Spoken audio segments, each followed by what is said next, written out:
Hi friends, ஒரு அட்டகாசமான classic recipe வீடியோவோட நான் உங்க எல்லாரையும் வெல்கம் பண்றேன்.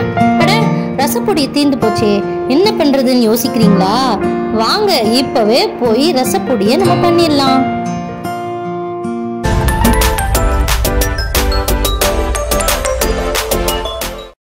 இப்போ நம்ம இன்ஸ்டண்ட்டாக ஒரு ரசப்பொடியை அரைக்க போகிறோங்க.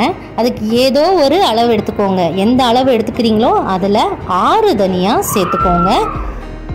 சேர்த்ததுக்கு அப்புறமா அதே அளவில் 3 மிளகு, ஒரு கரண்டி எடுத்துக்கிட்டிங்கன்னா 3 கரண்டி மிளகு சேர்த்ததுக்கு அப்புறமா 1.5 கரண்டி சீரகம் சேர்த்துக்கோங்க. சீரகம் சேர்த்து முடிச்சாச்சா? அதுக்கப்புறம் பார்த்தீங்கன்னா துவரம்பருப்பு 3 கரண்டி நீங்கள் சேர்த்துக்கணும். எல்லாத்தையும் நல்லா க்ளீன் பண்ணி நீங்கள் சேர்த்துக்கோங்க.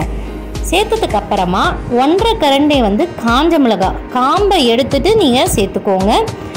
காரம் எவ்வளோ தேவையோ அந்த அளவுக்கு நீங்கள் சேர்த்துக்கோங்க. சில மிளகாயெலாம் ரொம்ப காரமாக இருக்கும், அதுக்கு தகுந்த மாதிரி நீங்கள் போட்டுக்கோங்க.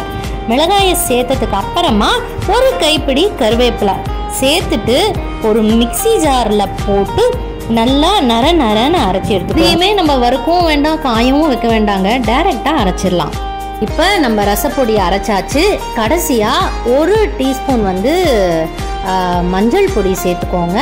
உங்ககிட்ட மஞ்சள் கிழங்கு இருந்ததுன்னா மஞ்சள் பொடிக்கு பதிலாக அதை கூட நீங்கள் போட்டுக்கோங்க. சின்னதாக ஒன்று போட்டு எல்லாத்துக்கூடையும் சேர்த்து அரைச்சிடுங்க.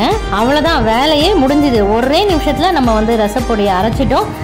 பூண்டு ரசம், திப்பிலி ரசம், வேப்பம்பூ ரசம், இந்த மாதிரி பல ரசம் நீங்கள் இந்த ஒரு பொடியை வச்சே நீங்கள் பண்ணிடலாம்.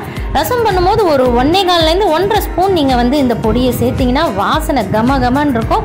கண்டிப்பாக நீங்கள் ட்ரை பண்ணி பாருங்கள். மறக்காமல் எங்கள் சேனலையும் சப்ஸ்கிரைப் பண்ணி வச்சுக்கோங்க. அப்போ தான் நாங்கள் போடுற ஒரு வீடியோவும் கண்டிப்பாக உங்களால் பார்க்க முடியும். அடுத்தது ஒரு கிளாசிக்கான வீடியோவோட நான் உங்கள் எல்லாரையும் நாளைக்கு சந்திக்கிறேன். அது வரைக்கும் பாய்.